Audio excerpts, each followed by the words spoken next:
Hi, beautiful people. How are you? This is Bethany Gagne, offering the 10th video in a 14-part series of Living the Field as a Consciousness Athlete. My name is Bethany Gagne, founder of Numinous, the organization that sponsors the Global Peaceful Cities Project.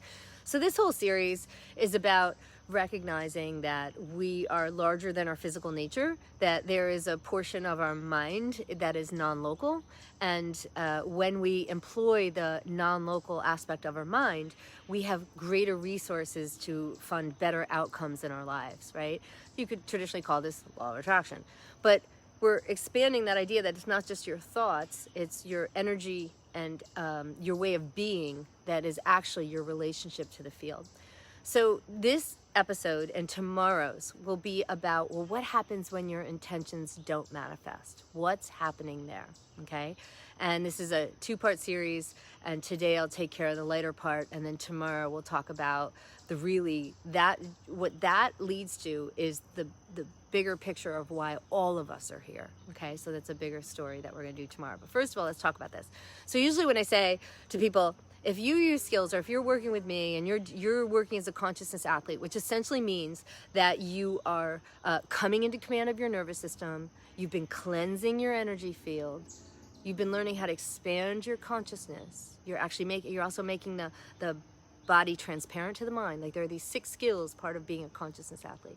If you're doing all those skills and you are working with and you're doing you're sending intentions the way I always recommend.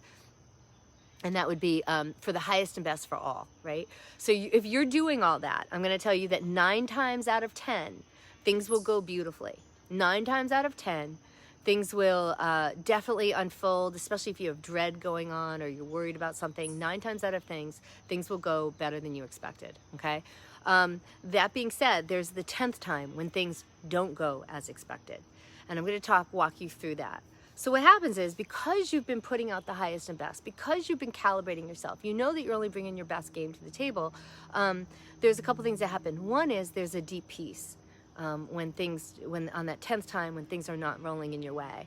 You're like, because at this point you're kind of gaining some cred with yourself and about this whole process.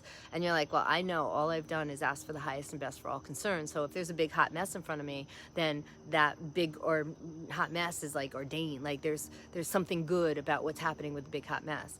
And so first of all, when it doesn't roll your way, there's a blunted disappointment, or like basically you don't really feel the hit so badly when things don't go your way. You actually kind of feel a deep peace about it. You go, well, because you've already kind of bathed it, you've already pre-paved it, so you kind of know that, like, even though you're not getting the response that you wanted, like there's this deep peace about it. And then the other thing, that when you see a big hot mess, you gotta understand that it's just a healing crisis. So for instance, say you wanna do a detox, right? You wanna do a detox and you go out and you buy the supplements that are gonna pull all this crap out of your cells, right? And then dump it into your system before it exits the body. And in that process, you know, you're feeling okay, then you take these supplements to detox, and all the icky stuff comes up and you feel like crap for a little bit, right?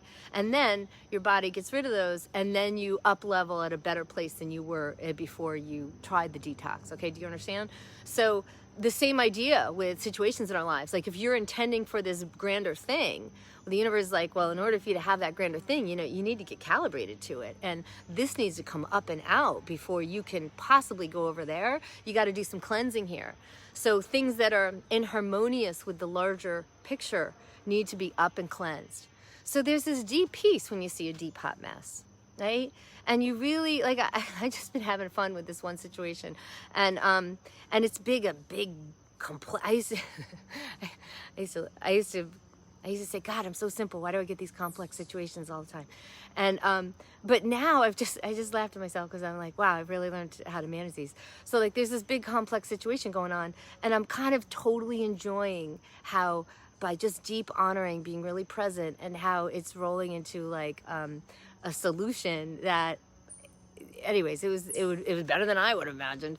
And but it could have looked like, you know, it just, boy, the old me would have taken out a whole bunch of crap I didn't have to. And anyways, interesting. Sorry, I digress. But it's the same idea that I'm just kind of being with the process as we roll through the situation, and I'm wanting everyone to feel like they've got the highest and best. That it's not, you know, it's not about me, I know that the universe is abundant, that each one of us can have what we want if we know how to work the system, we know how to finesse it, right? So anyway, so that's what happens. So when you see a big hot mess, you're not dreading it so much, and you also know that you're not supposed to take on more than you should. Okay, that was a big lesson for me over time. But so anyway, so that's another part, is you'll see some things that don't look like your intention, but you'll have this deep peace, and you'll know to stay with the process so that there's an honoring, and of course you're going to up level to a better place on the other side. Another thing that I also want to throw maybe in this episode, I guess, what ties in is there's a lot of times that we feel as though things must be bad. So I think a lot, like for instance, my mom and passing in the end, and we were taking all those trips to the emergency room and all that stuff that goes on at end of life. And you know, I have been learning over time. I often encourage people to be intolerant of being miserable, and so here I am, like in these really dark times of the end of my mom's life, and I would just bathe things in love and light. And even though we're in the middle of darkness, there would always be light. We get like the best nurses, or things would be okay. I would just kind of pray in the car as I was going to pick her up, or we're going to the oncologist. The oncologist is like, Norma, there's nothing I could do to help you. And, you know, there was I was just bathing the room in light as she's having that last conversation with my mom. And my mom and I left there smiling. And my mom was like, see, I told you, isn't she like the nicest doctor ever? And so this idea that, like, just because you're in a bad situation, it doesn't mean it has to be a bad situation. Like, bathe it in love and light and allow yourself to be charmed with the beauty that can be around, okay? So this is just the beginning of how to work the field when you feel as though your intentions are not happening. One, if you see a big hot mess, if you've pre-paved it, you've asked for the highest and best, know that it's completely a detox, and honor it as such, and know that you're just up-leveling to a better space within you with greater clarity. And then second of all, if you are you're in a kind of a, quote, bad situation, don't tolerate that. Send some blessings, send some asking for the highest and best for all involved, and that, you know, all right. And then finally tomorrow, what we're going to talk about is true loss, and about how loss is really an invitation to a larger adventure for you.